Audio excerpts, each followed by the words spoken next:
திரு கருணாநிதி முதலமைச்சர் இருக்கும் போது மத்தியிலே காங்கிரஸ் ஆட்சி இருக்கின்ற பொழுது கச்சத்தீவை தாரை வார்த்து கொடுத்தது திமுக. கச்சத்தீவை தாரை வார்த்துவிட்டு ஒன்னும் தெரியாதது போல் முதலமைச்சர் மு.க.ஸ்டாலின் பேசுவதாக அதிமுக பொதுச் செயலாளர் பழனிசாமி வெளுத்து வாங்கியுள்ளார். கச்சத்தீவை மீட்க வேண்டும் என்று இன்றைய முதலமைச்சர் பேசுகிறார். யார் தாரை வார்த்து கொடுத்தது? திரு கருணாநிதி.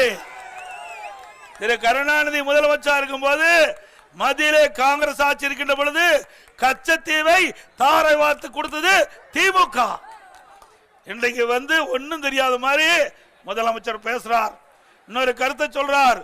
நாங்கள் தமிழ்நாடு அரசு தொடர்ந்து வற்புறுத்தி வருகிறது, கச்சத்தீவை மீட்க வேண்டும் என்று மத்திய அரசு கண்டுகொள்ளவில்லை என்று ஒரு பொய்யான குற்றச்சாட்டை, ஒரு பிம்பத்தை ஏற்படுத்துகிறார்.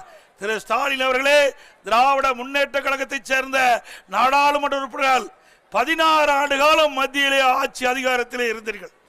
அந்த 16 ஆண்டு காலம் ஆட்சி அதிகாரத்தில் இருக்கின்ற பொழுது இந்த கச்சத்தீவு உங்களுக்கு கண்ணுக்கு தெரியவில்லையா? இந்த மீனவர்கள் உங்களுக்கு கண்ணுக்கு தெரியவில்லையா? 16 ஆண்டு காலம் மத்தியிலே ஆட்சி அதிகாரம் இருக்கின்ற பொழுது மத்திய அரசிடம் இருந்து கேட்டு வாங்கி கச்சத்தீவை மீட்டிருக்கலாம். மீனவர்கள் மீது அக்கறை இல்லாத கட்சி திமுக கட்சி.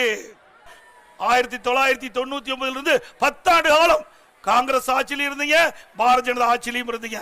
10 ஆண்டு காலம் மத்தியிலே ஆட்சி இருக்கின்ற போது, அதிகாரம் உங்களிடத்தில் இருக்கின்ற பொழுது, இந்த மீனவ மக்களுடைய துன்பங்கள், துயரங்கள், வேதனைகள் அந்த கச்சத்தீவு மீட்டால் தான் அது அவர்களுக்கு நிவாரணம் கிடைக்கும் என்று ஏதாவது சிந்தித்து பார்த்தீர்களா?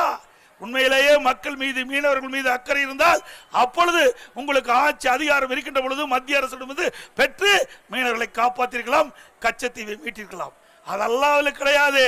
குடும்பத்துக்கு ஆட்சி அதிகாரம் வேணும். அந்த காலகட்டத்துக்கு தகுந்த மாதிரி ஸ்டாலின் பேசுவார். செய்திகளை உள்ளது உள்ளபடி தெரிந்து கொள்ள ரெஃப்ளெக்ட் நியூஸை சப்ஸ்கிரைப் பண்ணுங்க.